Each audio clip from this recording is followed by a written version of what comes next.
ஒரு கல்லூரியில் ஒரு மேடம் தன் சொந்த மாணவனை காதலித்தாள். ஆனால் அடுத்து நடந்தது உங்களுக்கு ஆச்சரியமாக இருக்கும். நீ கல்லூரியில் என் மாணவன், ஆனால் நீ வீட்டில் என் மாணவன் அல்ல. நான் உன்னிடம் ஒன்று சொல்ல வேண்டும். பார் ராஜு, என்னால் இனி தாங்க முடியாது. என் இளமை உள்ளுக்குள் ஆழமாக வலிக்கிறது. அதனால்தான் நீ எனக்கு பலம் தருகிறாய். பார் ராஜு, நீ மட்டுமே எனக்குள் இருக்கும் இந்த வலியை போக்க முடியும். இனி என்னை கட்டுப்படுத்த முடியாது. என்னால் எல்லாவற்றையும் வெளிப்படுத்த முடியாது. ஒவ்வொரு கணமும் உன்னுடன் நெருக்கமாக இருக்க வேண்டும் என்ற ஆசை வளர்கிறது. ஆனால் அந்த சிரிப்பின் மத்தியில் ராதிகா திடீரென்று ராஜுவை அருகில் இழுத்து அவன் உதட்டில் முத்தமிட்டாள். ராஜு ஒரு கணம் உறைந்து போனான். ஆனால் அடுத்த கணம் அவனால் தன்னை தடுக்க முடியவில்லை. அவர்களின் உணர்ச்சி நிலையில் அவர்கள் எடுக்கக்கூடாத ஒரு அடியை எடுத்தார்கள். அன்றிரவு அவர்களின் உறவின் எல்லைகள் மாறின. இந்த தருணத்தில் காலமே மகிழ்ச்சியை கொடுத்தது. ராஜுவின் போராட்டம். ராஜு என்ற பையன். அவன் மிகவும் ஏழ்மையான குடும்பத்தைச் சேர்ந்தவன். குடும்பம் கடினமான வாழ்க்கையை வாழ்ந்தது.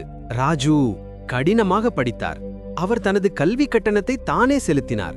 12ஆம் வகுப்பு இறுதி தேர்வை எழுதிய பிறகு முடிவுகள் வந்தபோது ராஜு ஆச்சரியப்பட்டார். அவர் 700க்கு 600 மதிப்பெண்கள் பெற்றிருந்தார். இது ராஜுவை மிகவும் மகிழ்ச்சியடைய செய்தது. அவரது குடும்பத்தினரும் பள்ளி ஆசிரியர்களும் மிகவும் மகிழ்ச்சி அடைந்தனர். ஒரு நாள் அவரது ஆசிரியர் அவரை அலுவலகத்திற்கு அழைத்து, ராஜு, நீங்கள் எங்கள் பள்ளிக்கு புகழ் கொண்டு வந்தீர்கள். நான் மிகவும் மகிழ்ச்சியாக இருக்கிறேன். நீங்கள் ஒரு நல்ல வேலையை செய்துள்ளீர்கள். இப்போது உங்களுக்கு ஒரு நல்ல பல்கலைக்கழகத்தில் சேர்க்கை கிடைக்கும் என்று கூறினார். ராஜு வெட்கத்துடன் ஆம் ஐயா என்று பதிலளித்தார். சில நாட்களுக்கு பிறகு ராஜு தனது பல்கலைக்கழக படிவத்தை ஆன்லைனில் நிரப்பினார். சில நாட்களுக்குள் அவருக்கு ஒரு நல்ல கல்லூரியில் சேர்க்கை கிடைத்தது. ராஜுவும் அவரது குடும்பத்தினரும் மிகவும் மகிழ்ச்சியாக இருந்தனர். மறுநாள் ராஜு தயார் செய்து தனது புதிய நகரத்திற்கு சென்றார். முதல் நாள் புதிய கல்லூரியின் முன் நின்றபோது அவர் தனக்குள், இது எனது முதல் நாள், இதை நான் எப்போதும் மறக்க மாட்டேன் என்று சொல்லிக் கொண்டார்.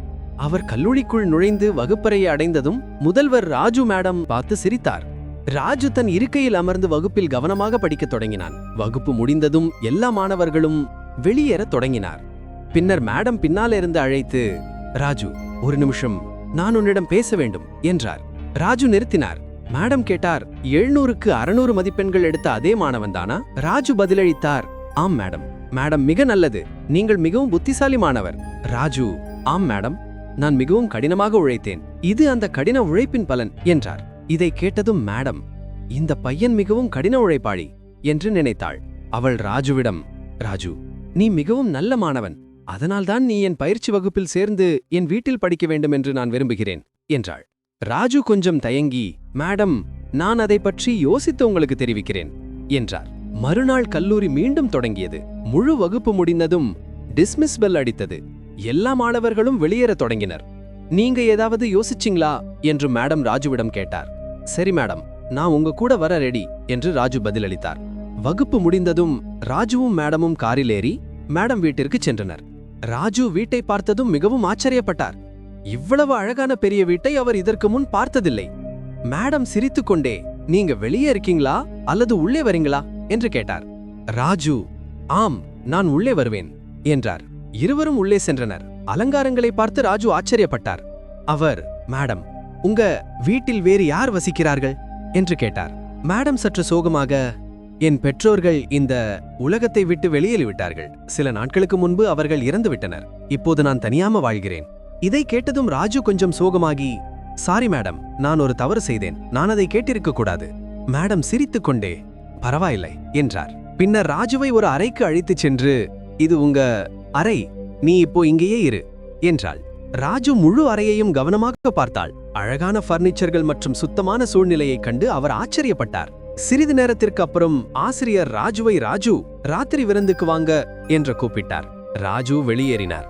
அவர்கள் ஒன்றாக ராத்திரி உணவு சாப்பிட்டனர். அந்த இரவு ராஜு தனது அறைக்கு சென்று தூங்கினார். மறுநாள் காலையில் ஆசிரியர் வந்து, ராஜு, எழுந்திரு, நாம் கல்லூரிக்கு செல்ல வேண்டும் என்றாள். நேரமாகிவிட்டது. ராஜு எழுந்து தயாரானார். காலை உணவை சாப்பிட்ட பிறகு இருவரும் கல்லூரிக்கு சென்றனர். வகுப்புகள் தொடங்கின. எல்லா மாணவர்களும் படிப்பில் மும்மரமாக இருந்தனர். ஆனால் ஆசிரியரின் கண்கள் எப்போதும் ராஜுவின் மீதே இருந்தன. அவருடைய அர்ப்பணிப்பையும் கவனத்தையும் பார்த்து அவர் மகிழ்ச்சி அடைந்தாள். ஒரு இடைவேளைக்கு அப்புறம் ஆசிரியர், ராஜு, நாம் இன்று நேரடியாக வீட்டிற்கு செல்ல மாட்டோம், ஒரு நடைக்கு செல்லலாம் என்றார். ராஜு,